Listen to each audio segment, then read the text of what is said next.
Hello students, देखिए आज हम आप लोगों के लिए क्लास 10वीं का भौतिकी का प्रकाश के का प्रवर्तन से चुनिंदे चुनिंदे प्रश्न को लेकर आए हैं। यदि आप इस साल 10वीं का बोर्ड एग्ज़ाम देने जा रहे हैं तो हम आप लोगों के लिए 50 क्वेश्चन लेके आए हैं।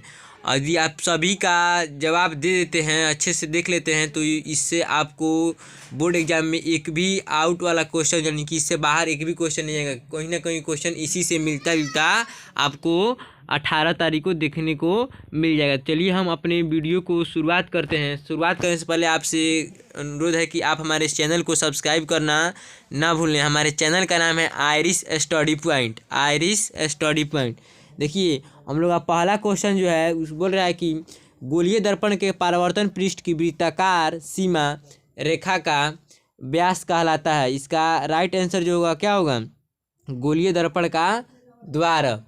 दूसरा क्वेश्चन है, इसका राइट आंसर क्या होगा? डी होगा। यानी कि दूसरा क्वेश्चन देखते हैं, दंत विशेषज्ञ जिस दर्पण का उपयोग मरीजों के दांतों का बड़ा प्रतिबिंब देखने के लिए करता है वह कौन सा दर्पण होता है? तो वह अवतल दर्पण होता है। देखिए यदि प्रतिबिंब को बड़ा देखना है तो अवतल दर्पण का, यदि प्रतिबिंब को छोटा देखना है तो उत्तल दर्पण का इस्तेमाल किया जाता है। तो दंत विशेषज्ञ बड़ा देखने के लिए करते हैं तो उसमें क्या होगा? अवतल दर्पण होगा। इसका राइट आंसर क्या होगा? बी होगा। चलिए आगे देखते हैं तीसरा क्वेश्चन, यदि किसी बिंब का प्रतिबिंब का आवर्धन ऋणात्मक हो तो उस प्रतिबिंब की प्रकृति क्या होगी? देखिए इसका जो राइट आंसर होगा क्या होगा? वास्तविक और उल्टा। यदि कोई प्रतिबिंब माइनस हो रहा है, यानी कि आवर्धन उसका ऋणात्मक हो रहा है, तो वह प्रतिबिंब क्या होगा? वास्तविक होगा और उल्टा होगा। 3 का राइट आंसर क्या होगा? ए होगा। चलिए आगे देखते हैं चौथा नंबर में। चौथा नंबर क्वेश्चन कह रहा है कि निम्नलिखित में कौन उत्तल दर्पण की फोकस दूरी है जिसकी वक्रता त्रिज्या 32 सेंटीमीटर है? देखिए वक्रता त्रिज्या यानी कि आर दिया है, तो हमें निकालना क्या है? इसका फोकस निकालना है एफ। तो आर कितना दिया है? 32 दिया है, तो एफ कितना होगा? एफ बराबर आर बाई 2 होता है ना। तो एफ बराबर आर बाई 2, तो एफ का मान कितना दिया है? 32, सॉरी आर का मान 32 दिया है, तो आर का आधा कीजिएगा तो कितना होगा? 16। यानी कि इसका राइट आंसर कितना होगा? सी, यानी कि 16 सेंटीमीटर। आगे देखिए, परावर्तन के नियम से निर्धारित होता है। परावर्तन के नियम से क्या निर्धारित होता है? आपतन कोण परावर्तन कोण के बराबर होते हैं। परावर्तन कोण अपवर्तन कोण के बराबर होते हैं? नहीं। इसका राइट आंसर क्या होगा? ए होगा। आपतन कोण परावर्तन कोण के बराबर होते हैं। जब परावर्तन के नियम पढ़ाया गया होगा तो आप वहाँ से पढ़े होंगे कि आपतन कोण परावर्तन कोण के बराबर होते हैं। चलिए आगे देखते हैं छठा नंबर क्वेश्चन, हवा यानी कि निर्वात में प्रकाश की चाल होती है। तो निर्वात में प्रकाश की चाल कितनी होती है? 3 × 10⁸ मीटर प्रति सेकेंड। इसका राइट आंसर क्या होगा? ए होगा। चलिए आगे देखते हैं 7 में, प्रकाश किस तरंग उदाहरण है? तो प्रकाश आप लोगों को पहले ही पढ़ा दिया गया कि प्रकाश एक विद्युत चुम्बकीय तरंग का क्या है? उदाहरण है। यदि आप नहीं पढ़े हैं तो हमारे इस चैनल पे आप आ सकते हैं, यहाँ ये सब बातें बताई गई हैं, सभी चीज़ों को पढ़ा दिया गया है कि प्रकाश का एक विद्युत चुम्बकीय तरंग है। इसलिए आप हमारे चैनल को सब्सक्राइब करना ना भूलें। इसका राइट आंसर क्या होगा? 7 का बी। आगे देखिए, प्रकाश के परावर्तन के कितने नियम होते हैं? तो प्रकाश के परावर्तन के 2 नियम होते हैं। इसका राइट आंसर क्या होगा? बी, यानी कि 2। आगे देखिए 9 में, किस दर्पण में बड़ा प्रतिबिंब बनता है? तो आपको अभी हम बोले हैं कि उत्तल में प्रतिबिंब छोटा और अवतल में प्रतिबिंब बड़ा बनता है। तो पूछता है किस दर्पण में प्रतिबिंब बड़ा बनता है? तो अवतल दर्पण में प्रतिबिंब जो होता है क्या होता है? बड़ा बनता है। 10 में पूरा है, गोलीय दर्पण में फोकसांतर एवं वक्रता त्रिज्या के बीच संबंध है। तो देखिए इसके बीच जो संबंध है क्या है? एफ बराबर आर बाई 2, यानी कि फोकसांतर और वक्रता त्रिज्या के बीच यही ना संबंध है, एफ बराबर आर बाई 2। यानी कि फोकस जो होगी वक्रता त्रिज्या कितनी हो जाएगी? आधी हो जाएगी। उसका राइट आंसर जो होगा कितना? 10 का सी होगा। चलिए आगे देखते हैं 11 में, सर्च लाइट का परावर्तक सतह होता है। तो जो सर्च लाइट होता है उसका परावर्तक सतह क्या होता है? अवतल होता है। यानी कि अवतल दर्पण का इस्तेमाल सर्च लाइट के रूप में भी हम लोग कर सकते हैं। इसका राइट आंसर होगा क्या होगा? बी होगा। दाढ़ी बनाने में कौन सा दर्पण उपयुक्त होता है? तो दाढ़ी बनाने में कौन सा दर्पण उपयुक्त होता है? अवतल दर्पण का प्रयोग किया जाता है। अवतल दर्पण, हाँ 12 का क्या होगा? सी होगा। चलिए आगे देखते हैं दर्पण का सूत्र। देखिए दर्पण का जो सूत्र होता है 1/v + 1/u बराबर 1/f, जहाँ v जो है प्रतिबिंब दूरी, u जो है फोकस दूरी और f क्या है? पहले u जो है वस्तु दूरी और f जो है फोकस दूरी है। इसका राइट आंसर डी हो जाएगा। चलिए आगे देखते हैं 14 में, किस दर्पण में केवल आभासी प्रतिबिंब बनेगा? तो पता है इसमें समतल तथा उत्तल यही जो है इसमें आभासी प्रतिबिंब बनता है, बाकी में नहीं। आगे देखिए 15 में पूछ रहा है कि समतल दर्पण में प्रतिबिंब की प्रकृति क्या होगी? तो समतल दर्पण में जो प्रतिबिंब बनता है आभासी तथा वस्तु के बराबर बनता है। इसका राइट आंसर क्या होगा? 15 का डी होगा। 16 नंबर क्वेश्चन देखिए, गोलीय दर्पण की फोकस दूरी उसकी वक्रता त्रिज्या क्या होती है? आधी होती है, यानी कि एफ बराबर क्या होता है? R/2। तो वहीं आर जो होगा क्या होगा? आधा होगा। इसका राइट आंसर क्या होगा? ए होगा, यानी कि 16 का ए। चलिए आगे देखते हैं 17 में, किसी वस्तु का आवर्धित काल्पनिक प्रतिबिंब बनता है तो कहाँ बनता है? अवतल दर्पण से। अगर आवर्धित काल्पनिक प्रतिबिंब बनाना है आपको तो किस दर्पण में बनेगा? सिर्फ और सिर्फ अवतल दर्पण में। 18 नंबर क्वेश्चन, एक उत्तल दर्पण में बना प्रतिबिंब हमेशा होगा तो उत्तल दर्पण में जो प्रतिबिंब बनता है क्या होता है? काल्पनिक और आश्रित होता है। चलिए आगे देखते हैं 19 नंबर, ईंट है, ईंट एक पारदर्शी है कि अपारदर्शी है कि पारभासी है कि कोई नहीं है? तो ईंट जो है क्या है? एक अपारदर्शी पदार्थ है। पारदर्शी जिसको आर पार हम लोग देख सकते हैं, अपारदर्शी जिसके आर पार हम लोग नहीं देख सकते हैं, और पारभासी जिसके आर पार हम लोग कुछ हद तक यानी कि अंशतः देख सकते हैं, उसे हम लोग पारभासी कहते हैं। यदि आप ये सब कॉन्सेप्ट नहीं समझ पाए हैं अभी तक तो आप हमारे इस चैनल को सब्सक्राइब कर लें, वहाँ पे इसको अच्छे से समझाया गया है फुल डिटेल में। चलिए इसका जो राइट आंसर होगा क्या होगा? इसका राइट आंसर बी होगा। अगला देखते हैं 20 नंबर, हमारे आंखें जो देख सकती हैं वे वस्तु होती हैं, वे वस्तुएं क्या होती हैं? दीप्त या प्रदीप्त दोनों हो सकती हैं, जिनको हमारे आंखें देख सकती है। इसका राइट आंसर 20 का क्या होगा? सी होगा। 21 में, एक मनुष्य समतल दर्पण की ओर 3 मीटर प्रति सेकंड की चाल से आ रहा है। मनुष्य को दर्पण में अपना प्रतिबिंब किस चाल से आता हुआ प्रतीत होगा? देखिए इसका जो राइट आंसर होगा क्या होगा? 6 मीटर प्रति सेकंड के हिसाब से इसको प्रतीत होता हुआ दिखाई पड़ेगा। इसका जो राइट आंसर होगा 21 का क्या होगा? सी होगा। चलिए आगे देखते हैं 22 में, संयुग्मी फोकस संभव है केवल अवतल दर्पण में। संयुग का मतलब होता है जुड़ा, यानी कि दो। तो इसका राइट आंसर 22 का क्या होगा? बी होगा, अवतल दर्पण में। चलिए आगे देखते हैं दोस्तों 23 नंबर क्वेश्चन को, एक उत्तल दर्पण की फोकस दूरी 20 सेंटीमीटर है तो इसकी वक्रता त्रिज्या बताओ। आपकी फोकस दे दिया है, एफ दे दिया है, ताकि पूछा है आर, तो आर बराबर क्या होता है? 2f होता है। देखिए अगर वक्रता त्रिज्या दिया हो और फोकस दूरी पूछ रहा है तो आधा हो जाएगा। अगर फोकस दूरी दिया है और वक्रता त्रिज्या पूछ रही है तो क्या हो जाएगा? दुगुना हो जाएगा। तो यहाँ क्या दिया है? फोकस दूरी दिया है तो ये क्या हो जाएगा? दुगुना हो जाएगा, यानी इसका राइट आंसर क्या होगा? डी। सूत्र क्या होगा? आर बराबर 2f। चलिए आगे देखते हैं 24 में, यदि किसी वस्तु को एक दर्पण के सामने निकट रखने पर प्रतिबिंब सीधा बने किंतु दूर रखने पर उल्टा प्रतिबिंब बने तो वह दर्पण होगा। तो वह कौन दर्पण होगा? वह दर्पण जो होगा अवतल दर्पण होगा, यानी कि 24 का राइट आंसर क्या होगा? बी होगा। चलिए आगे देखते हैं 25 में, किसी दर्पण के सामने आप चाहे जितनी दूरी पर खड़े हो आपका प्रतिबिंब सीधा ही बनता है। संभवतः दर्पण है समतल या उत्तल दर्पण ही एक ऐसा दर्पण है जिसमें आपका जो प्रतिबिंब बनेगा हमेशा सीधा बनता है। 25 का जो राइट आंसर होगा क्या होगा? डी होगा। चलिए आगे देखते हैं 26 नंबर में, यदि किसी वस्तु को एक दर्पण के सम्मुख किसी भी दूरी पर रखने से उस वस्तु का प्रतिबिंब सदैव सीधा और छोटा बनता है तो वह दर्पण होगा। तो वह जो दर्पण होगा उत्तल दर्पण होगा, हमेशा इसमें छोटा ही प्रतिबिंब बनता है। आगे देखिए 27 नंबर में, उत्तल दर्पण से प्रतिबिंब सदैव बनता है। उत्तल दर्पण से प्रतिबिंब हमेशा क्या बनता है? ध्रुव तथा फोकस के बीच बनता है, इससे आगे नहीं बनेगा। चलिए इसका जो राइट आंसर होगा क्या होगा? सी होगा। चलिए आगे देखते हैं 28 नंबर में, किसी वस्तु को हम तभी देख पाते हैं जब वह वस्तु प्रकाश को अवशोषित करे, परावर्तित करे या अपरिवर्तित करे। देखिए किसी भी वस्तु को हम लोग तभी देख पाते हैं जब वह प्रकाश को क्या करे? परावर्तित करे, यानी कि लौटाए। तो इसका जो राइट आंसर होगा क्या होगा? बी होगा। चलिए आगे देखते हैं 29 नंबर में, किस दर्पण में वास्तविक प्रतिबिंब नहीं बन सकता? इसका जो राइट आंसर होगा समतल दर्पण। समतल दर्पण में कभी भी वास्तविक प्रतिबिंब नहीं बन सकता है। देखिए यदि आप हमारे इस चैनल पे नए हैं तो आप हमारे चैनल को सब्सक्राइब जरूर कर लें, क्योंकि हमारा चैनल आप लोगों के लिए बहुत ही हेल्पफुल होने जा रहा है। हम लगातार हर एक सब्जेक्ट का वीडियो लेके आते रहेंगे। यदि आप इस साल 10वीं का एग्ज़ाम देने जा रहे हैं, अगर हमारे वीडियो को लगातार देख रहे हैं, तो इससे बाहर बोर्ड एग्ज़ाम में कुछ भी नहीं आने वाला है, गारंटी है। अगर आप अगले साल 10वीं के एग्ज़ाम देने हैं तो आप अभी से हमारे चैनल के साथ अपना तैयारी करना शुरू कर दें। चलिए आगे देखते हैं, 30 नंबर क्वेश्चन देखते हैं।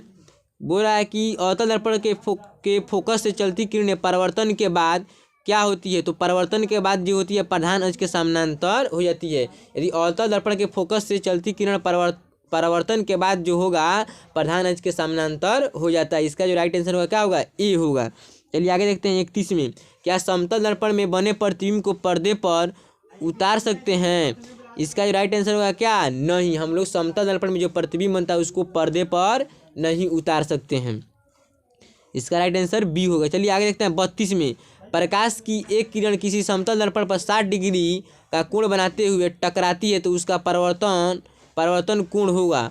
इसका मान क्या होगा, 30 डिग्री हो जाएगा। यानी कि प्रकाश की किरण जब समतल दर्पण पर 60 डिग्री का कोण बनाएगा तो उसका परावर्तन कितना होगा, 30 डिग्री का हो जाएगा। यानी कि इसका जो राइट आंसर होगा 32 का बी होगा। आगे देखिए 33 में, समतल दर्पण से किसी वस्तु का प्रतिबिंब क्या होता है, वास्तविक बनता है, आभासी बनता है, बड़ा बनता है, छोटा बनता है, आभासी बनता है। समतल दर्पण में प्रतिबिंब जो होता है हमेशा क्या होता है, आभासी बनता है। इसका राइट आंसर क्या होगा, बी होगा।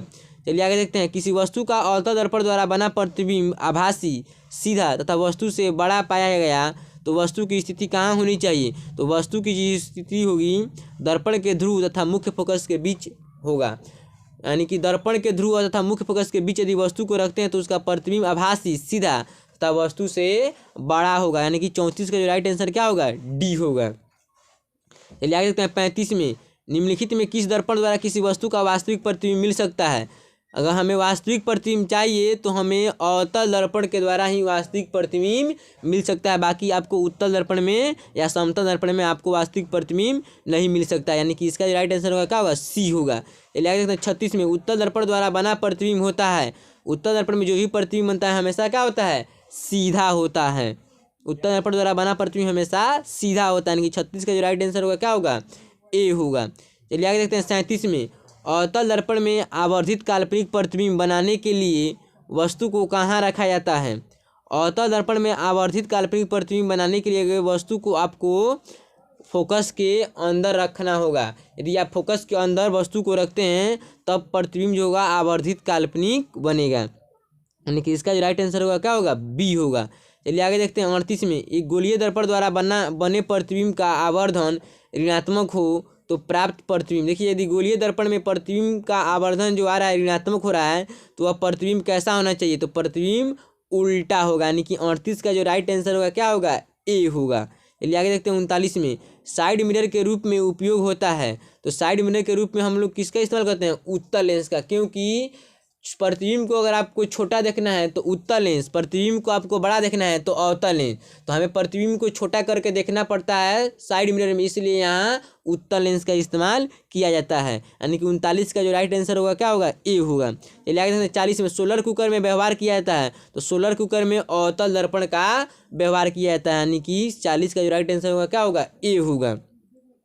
चलिए आगे देखते हैं 41 में, सर्च लाइट का परावर्तक सतह होता है। तो सर्च लाइट का जो परावर्तक सतह होता है कैसा होता है, अवतल होता है। यानी कि 41 का जो राइट आंसर होगा क्या होगा, बी होगा। चलिए आगे देखते हैं 42 नंबर में, प्रकाश की किरणें गमन करती है। प्रकाश की जो भी किरणें होती हैं हमेशा सीधी रेखा में गमन करती है। यानी कि इसका जो राइट आंसर होगा क्या होगा, ए। यदि आप ये सब नहीं पढ़े हैं प्रकाश का परावर्तन चैप्टर अच्छे से तो आप हमारे चैनल को सब्सक्राइब कर लो, वहाँ पे वीडियो अपलोड है, आप जाकर वहाँ देख सकते हैं। चलिए आगे देखते हैं 43 नंबर, प्रकाश तरंग उदाहरण है। प्रकाश तरंग क्या चीज़ का उदाहरण है, विद्युत चुम्बकीय तरंग का एक उदाहरण है। प्रकाश तरंग जो होता है एक विद्युत चुम्बकीय तरंग होता है, इसलिए इसका जो राइट आंसर होगा क्या होगा, बी होगा। 43 का राइट आंसर बी होगा। चलिए आगे देखते हैं 44 में, काल्पनिक प्रतिबिंब हमेशा सीधा होता है। काल्पनिक प्रतिबिंब जो होता है हमेशा क्या होता है, सीधा होता है। यानी कि 44 का जो राइट आंसर होगा, ए। यदि आप हमारे चैनल को अभी तक सब्सक्राइब नहीं किए हैं तो आप ज़रूर सब्सक्राइब करें, आइरिस स्टडी पॉइंट। और आपके जो भी दोस्त लोग हैं इस साल बोर्ड एग्ज़ाम की तैयारी कर रहे हैं, देने वाले हैं या अगले साल देने वाले हैं, तो उनको भी हमारे चैनल के साथ क्या कीजिए, जोड़िए, उनके साथ शेयर कीजिए। चलिए आगे देखते हैं 45 नंबर में, समतल दर्पण में प्रतिबिंब का आवर्धन होता है, क्या होता है, 1 के बराबर, यानी कि समतल दर्पण में जितना ही प्रतिबिंब होता है क्या होता है, बराबर ही होता है। क्या चीज़ के बराबर, 1 के बराबर, यानी कि 45 का जो राइट आंसर होगा क्या होगा, सी होगा।